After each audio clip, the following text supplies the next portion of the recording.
ম্যাচের শুরু হওয়ার আগে অনেক কিছু প্রতিকূল ছিল। ম্যাচ যখন শুরু হলো, বাংলাদেশ যখন আগে টস হেরে বোলিং পেল, বাংলাদেশের বোলাররা যখন আফগান ব্যাটারদের পুরো ধরাশায়ী করলো, যেখানে এক ওপেনিং জুটির 3টা 100 আপ পার্টনারশিপ, সব মিলিয়ে তারা সেই দলকে 115-র মধ্যে আটকে দিল। মানে এরপরে ম্যাচের যখন অর্ধেক ইনিংস শেষ, তখন তো ম্যাচ আপনার ফেভারে। যখন আপনি ব্যাট হাতে শুরু করলেন, তখনও 13 রানের ওভার, তখনও ম্যাচ আপনার ফেভারে। মানে আপনি ব্যাট হাতে শুরুটা নিয়েই তো একটা বড় হেজিটেশন ছিল যে এখানে বাংলাদেশের শুরুতে উইকেট পড়ে যায়, কি করবে তারপর। তো সে পর্যন্তও ছিল। ইভেন তারপরে যখন শেষ 2-3 ওভারে যখন ওই যে হিসেবটা এলো 19 বলের, কিংবা শেষ পর্যন্ত আবার 13 বলে এসে ঠেকলো 39, এরকম।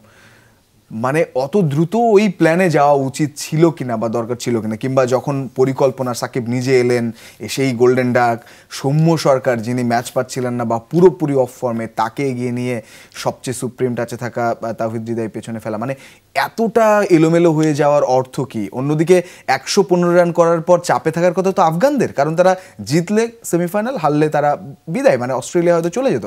তো সেই জায়গায় তারা প্রেশার না নিয়ে, রশিদ খান বলেছেন যে একটাই টার্গেট ছিল ম্যাচটা জেতা এবং সেটা শেষ বল অবধি চেষ্টা করা।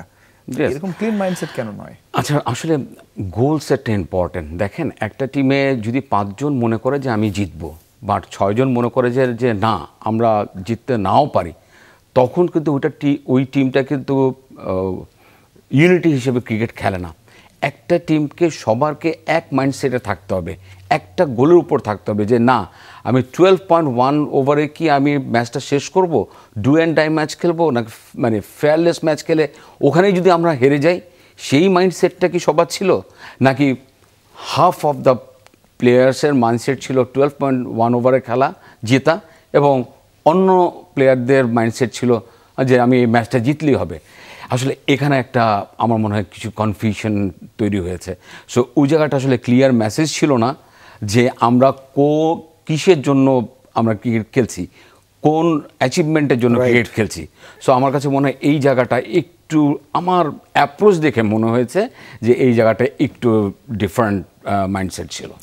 তবে আমার মনে হয় একটু যদি যারা ভেতরের দিকে নজর রাখেন কিংবা একটু গভীরভাবে ফলো করেন, তাদের এই মাইন্ডসেট দেখে মানে খুব বেশি সারপ্রাইজড হওয়ার কিছু নেই। কারণ যখন কোচ আগেই বলেছেন কিংবা ক্যাপ্টেন বলেছেন যে 3টা ম্যাচ জেতা, সুপার 8-এ আসা, সেটা একটা মোটামুটি অর্জন বলা যায়। বাকি যা পাবো বোনাস।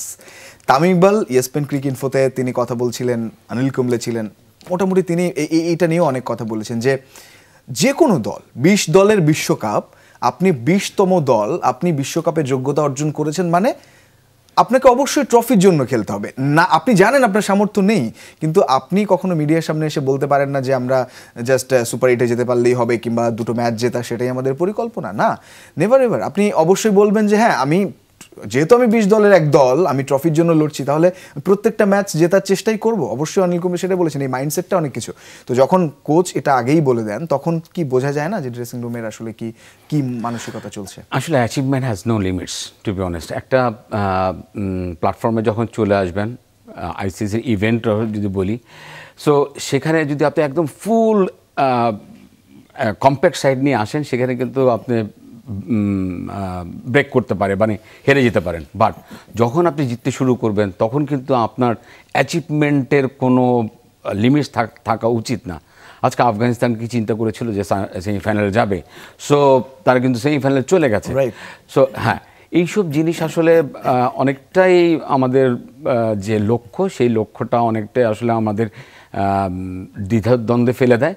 সো আমার কাছে মনে হয় যে বাংলাদেশ টিম যেই পারপাসে এসেছিল ওকে, বাট যেই জিনিসটা অ্যাচিভ করতে চাচ্ছিল সেটা আসলে প্রসেসের মধ্যে ছিল কি না, this is the most important thing.